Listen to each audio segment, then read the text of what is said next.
Hey everyone, today I wanted to walk you through my simple process for creating fashion illustrations in a loose and gestural style, tapping into your inner child, going back to when you were a kid and loved to draw, and creating different illustrations in an easy and fun way.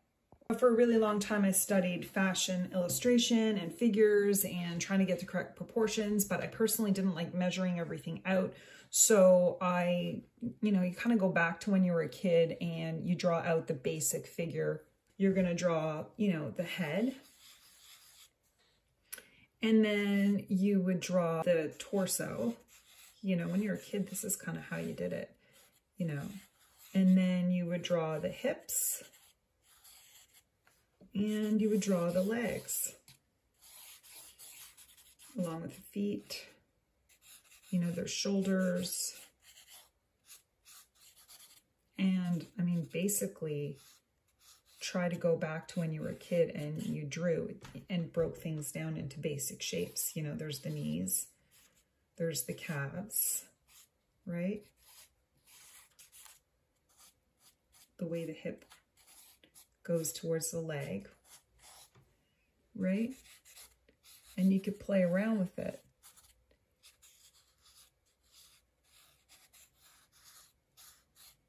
You really need to practice the actual length of the torso, the hips, the knees, all of that.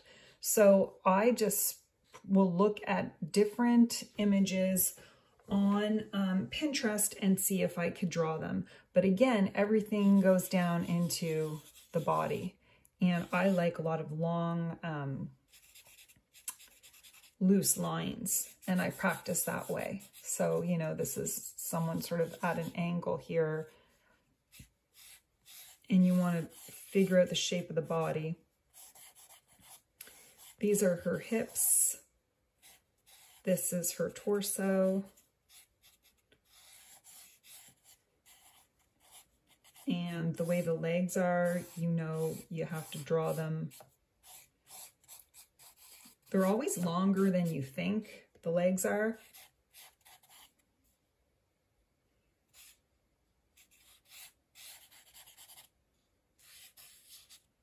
And then you can fill that in. I know that looks really crazy, but if you fill it in with clothes, it starts to look good. And this is where I get my markers out. And I try to fill it in a bit and play around with it.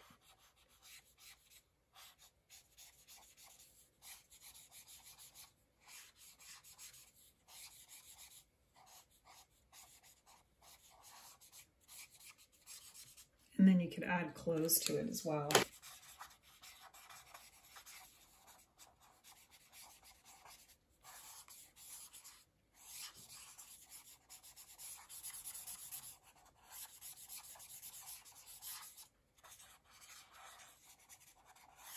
And that's when it really starts coming to life.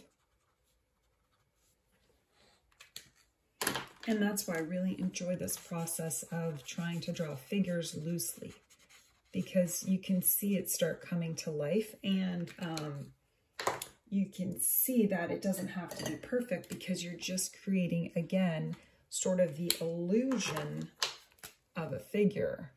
You're not trying to create an exact figure. Shading helps as well. And that's something I'm always practicing, is the shading. I like the way this lady turns out, and I can get into the faces and stuff later, but I'm going to try another figure to see if I can draw another one. And this one, she's sort of looking sideways. But again, I'm really focused on just a circle or an egg, an upside down egg for the head, sort of. And then I love it when the lady's looking sideways, because I know that the shoulder sort of comes up here like this.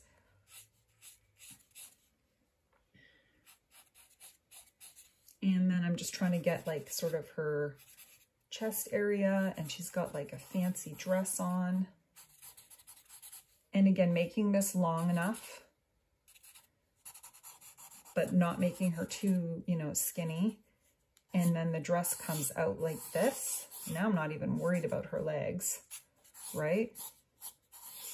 So if you're struggling with doing, and then her other shoulder peeks out, if you're struggling with doing legs and stuff like that, you can just sort of practice the overall figure without the legs and then see if you can get that later. So her hair is like this, and then she's got like an earring. And again, yeah, her face is weird, but that's okay. Because I know if I get to the coloring part, or I will be fine, because I'm going to shade it in. And I'm going to work with what I created.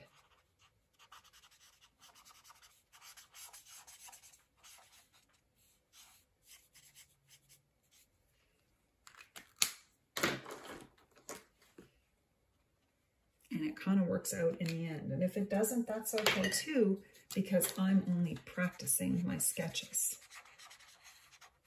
with a focus on the whole body.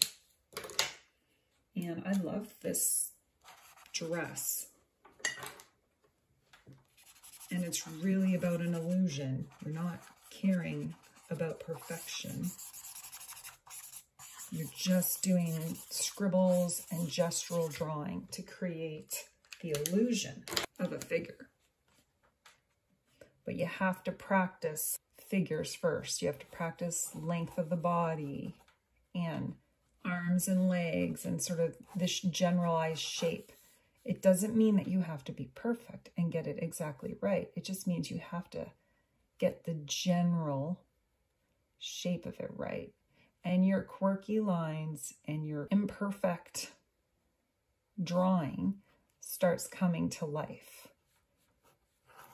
with all your little lines and all your little mistakes.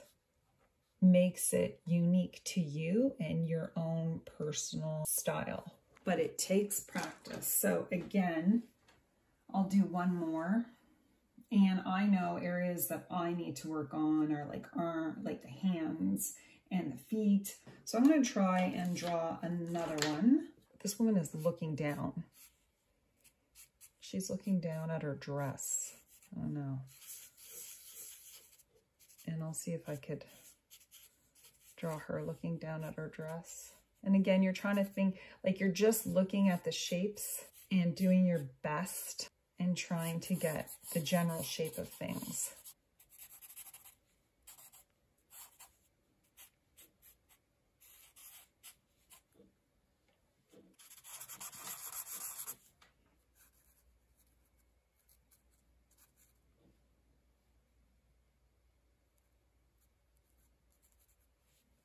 And she would have to have a lot of shadows and shading because she's looking down.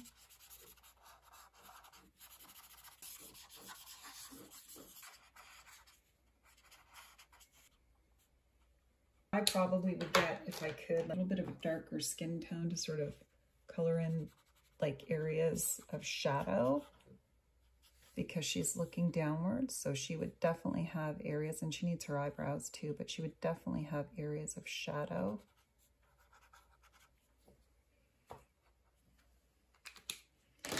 And then I get her eyebrows in. And so it starts to come together when you put all the pieces together versus like just doing the figure and then getting all upset because you didn't do it exactly right. It doesn't always matter if it's perfect or not. You just keep going. And as you can see here, that is what I've done. I've just kept going, even though when you saw the beginning of this, it was not done perfectly at all, but you want to try to get the shapes and the length correct. But I also feel like the scribbly lines, you're giving the illusion of what's happening. And it ends up looking unique and interesting. So these acrylic markers by Arrtx, really, they're not even expensive, but they sent me these a while back, and I've used them ever since. I feel like they make a huge difference when you're trying to sketch, because if you are using ink and you feel like you've made mistakes, these really help you sort of, I guess if you will, erase your mistakes without erasing them, you could see how I can, like, if I don't like the lines, I can, you know, erase them. Although I liked this one, so I'm gonna go put that back. But I find like marker goes really well over these Arrtx markers. Like my Sharpie goes over it really well. And I could layer different colors on and try different things. And yeah, I just really enjoy these. So the other thing I like is the white one, because I could fill in the whites of the eyes and any areas of highlight, right? And then I can always go over it again. And all this is just from understanding what it was like as a kid, you know, to draw a figure.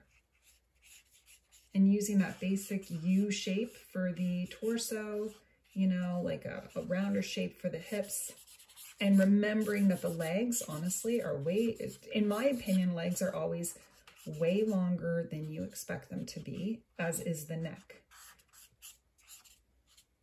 So once you practice this over and over and over and over again, then you can start adding different clothing and playing with these shapes and practicing and seeing what you can do. I really love doing this. This is really fun for me. And again, I just really encourage you to give it a try and to not beat yourself up if you make a mistake, because ultimately it doesn't matter. It's a sketchbook and everything's going to be just fine. And also try layering using different materials. You might really, really enjoy that.